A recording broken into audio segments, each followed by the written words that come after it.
Hello everybody, welcome back to Witchfix. Today we're going to be looking at Outlander.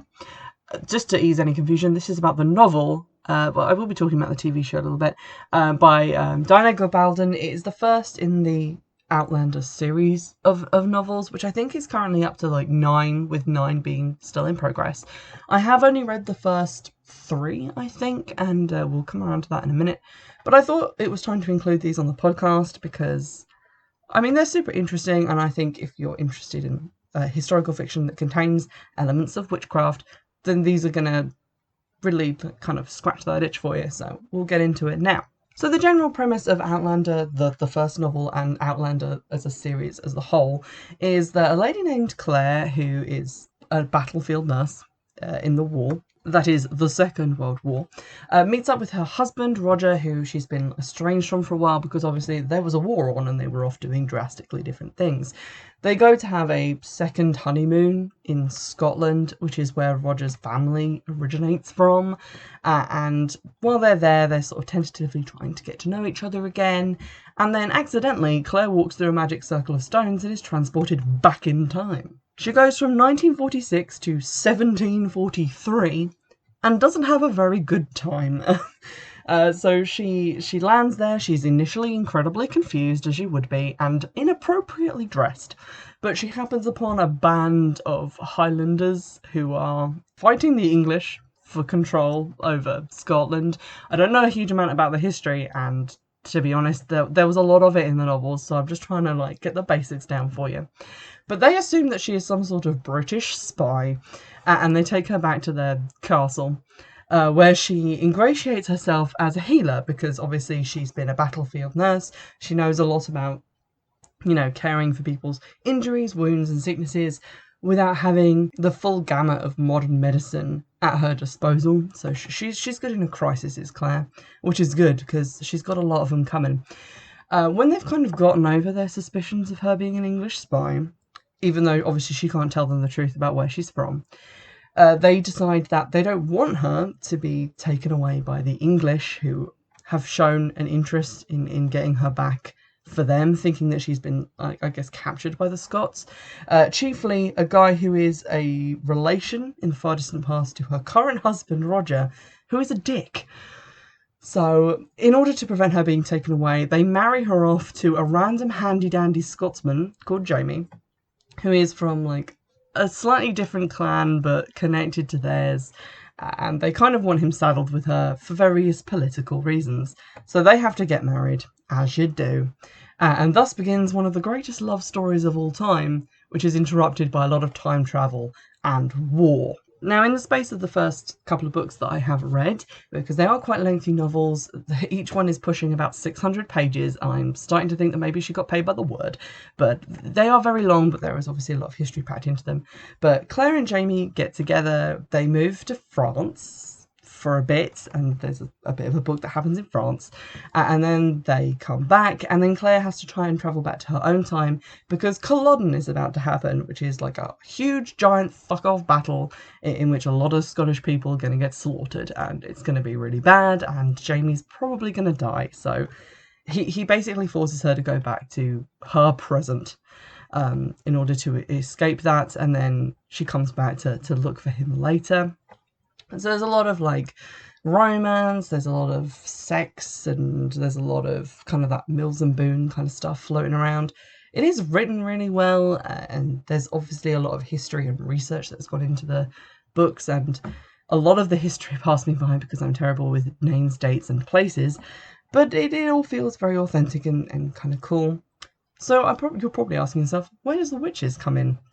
Well, in book 1, Claire is accused of being a witch and is locked up for a while with a woman whose name I'm going to butcher in my attempts at pronunciation, but which I think is pronounced Gillis. And she is a woman who is in the vicinity who becomes Claire's friend. And Gillis knows a lot about herbal healing, just as Claire does, and they kind of bond over that. But there is also something a little bit odd about Gillis, and she keeps asking these weird questions to Claire about where she's from, and there's kind of a suspicion that maybe Gillis also has secrets and maybe also knows a little bit about that Claire isn't from this time period at all. In the first book, you do have a lot of that witchy content because you've got like the herbal healing side, which I always strongly associate with witchcraft practices, wise woman craft, all that stuff. And then you've got the actual witch trial against Claire. You've got the strange ritual, which Geddes gets her to be kind of party to, which is essentially an attempt at using various medicinal compounds as a sort of truth serum to try and get Claire to reveal where she's from and what she's about. Then you've got the eventual like executions that follow the witch trials, and obviously the magical mystery of the time-travelling stones themselves is pretty damn magical.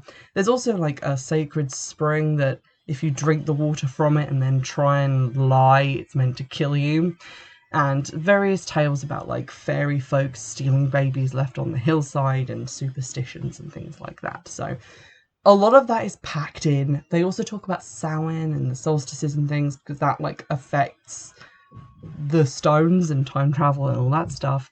And there is a modern day, I say modern day, like 1940s, sort of pagan group that celebrates these festivals up at the Standing Stones, which is how Claire comes to learn about them. Now, obviously, I haven't read the complete book series, but in the books that I have read, the presence of that like witchcraft and kind of magical healing remains strong. For example, when Claire moves to France with Jamie, they become part of the French court, and people start referring to her as like the White Lady, as a witch. They think that she has these like supernatural powers, and she becomes friends with an apothecary who like talks to her about like magic and witchcraft and all that stuff.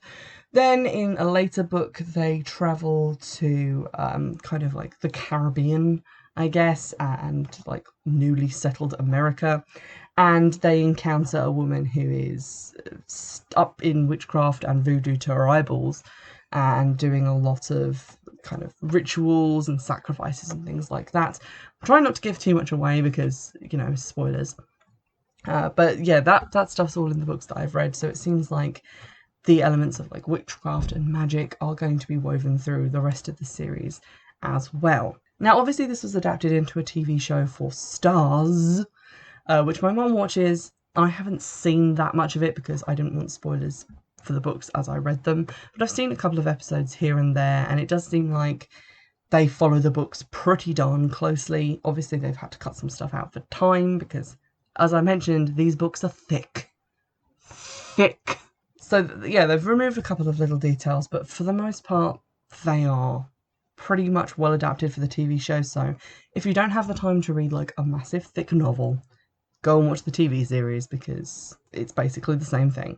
And it does seem like they're good adaptations, although I will say that I feel like a lot more of the witch stuff is written about in the book because although it is included in the TV series, obviously a lot of it is like internal and the experiences of the characters, so that's kind of hard to translate into television. I feel like a lot of people tend to focus on the like romancy, sexy side of the show and the books, but don't tell you how funny they are because there's definitely a lot of humour in them and a lot of funny little things that happen to the characters. Claire's situation is quite amusing to an outside observer because she's sort of stuck in this position where she knows a lot about history and a lot about what's going to happen to people, but obviously they don't, and to them she seems kind of mad. And also she kind of knows things and ends up accidentally influencing the past. For example, when she tells Jamie about like guerrilla warfare tactics and things that were used in the Second World War, and he goes on to use these against the British. And when he inevitably finds out about, obviously, where she's been and where she's come from, when she tells him stories about, like, aeroplanes, and to him they're, like, these fantastical tales as if she's talking about, like, dragons. So that's kind of interesting. It's also funny to me that the kind of things that they talk about, because obviously she knows a lot about, like, history and where things are going and he doesn't, and sometimes he just is completely exasperated by some of the comments that she makes and how little sense that he could get out of her about any given thing. So that's quite funny to me, and generally found myself giggling away while I was reading the books. There is one giant frustrating thing, which I'm going to vent about. I said that Claire had a husband called Roger. Obviously, then she gets married in the past to Jamie. She has a little bit of a wobble about this because technically that makes her a bigamist, but obviously they'll exist in different time periods, so I guess that's fine and no court in the world would convict her. But the books and the TV show keep trying to make it like she's being forced to choose between these two men. They kind of try and make it one of them love triangle things that people are so keen on. And they're like, oh, but she has a love that she's been taken from, and when she returns to her own time, she'll be taken from Jamie, and it's like, she can never have one or the other, and she's always being pulled between them. Which would be a very believable storyline if one of them wasn't a burly, feministic kind of Scotsman guy who believes in, like, her right to be exactly what she wants to be, and thinks there's nothing wrong with her being, like, a very good healer, and is really proud of her for, you know, going to work in like a hospital in France and learning all these new techniques and things. And her current husband, who is, and to put it nicely, a kind of weaselly, unattractive misogynist who is also a racist. So, yeah, I don't like Roger. To put this in perspective, like when Claire goes back to her own time and starts learning to be a doctor because she wants to, you know, go to medical school and learn how to be a doctor. Her husband is not happy about this, doesn't want her to go, resents all the time that she spends, you know, learning to be a fucking doctor, and then kicks off at her because she's letting her daughter hang around with black guys that she goes to college with. And this is the guy who the story keeps trying to make you think he's one of a pair of romantic heroes. So you've got one guy who's like, I'm willing to die for you, and I support you in your knowledge and treat you as an equal, even though I am sometimes concerned for your safety. And then you've got this other guy who doesn't measure up in anything, and I hate him. So that's kind of frustrating, especially when most of one book does take place like in the past. There's a lot of him in it, and you're just like, why does this guy need to be here? He's such a fucking jerk. And if Claire realised that he was such a fucking jerk and treated him as one, that would be one thing, but she just seems to not want to think of him badly at all, which is kind of perplexing and odd. So, that was a little bit frustrating to me. I do like that, although it does fall into some of the tropes of, like, historical fiction, like, where the woman is always being, like, kidnapped and people are threatening to, like, ravage her. It does go the other way as well, and here are some spoilers, and I'm going to trigger warn for talking about sexual assault. For example, like, Jamie is being kind of hounded by this guy who's obsessed with him, and who is, like, this weird sadist, who wants to, like, I guess, sexually exploit Jamie. And this gets talked about in the first novel, and it was kind of interesting to see this kind of trope being flipped. So it isn't the woman who's been kidnapped and is at the evil guy's mercy. It's the man, and she has to come to the rescue. So that was kind of interesting and kind of badass how she pulls it off.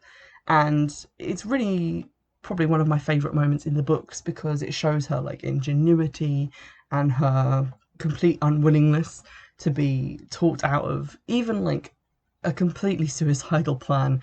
If she's going to go rescue someone she cares about, she's going to go all in. And it just shows why Claire is such a great character, because she's so brave and resourceful, but also kind of pig-headed and stubborn, which is, like, a good combination to have in a protagonist.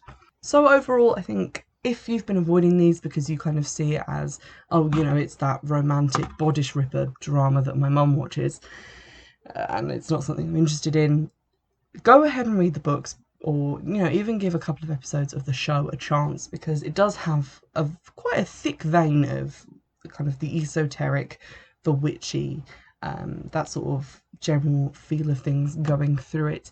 It's also really keenly researched, historical, very believable, quite well written, so it's got that going for it. Although the books are quite long, they don't feel long when you're reading them. It's just sort of when you're trying to dive into one that it feels a little bit intimidating. But it is pretty good and pretty enjoyable, and I think everyone should really give it a chance if they haven't already, because it's just kind of fascinating to see that kind of historical take on witchcraft mixed in with that historical take on medicine, because but those are two things that I'm just really interested in, and having them both in a book is pretty much a dream come true. If you've read ahead in the series and want to let me know about anything interesting that happens in the books, tell me, because I need motivation to get through the next 4 of them, because they're huge, guys. Just looking at them makes me feel intimidated. So let me know, and in the meantime, I'll see you in the next one.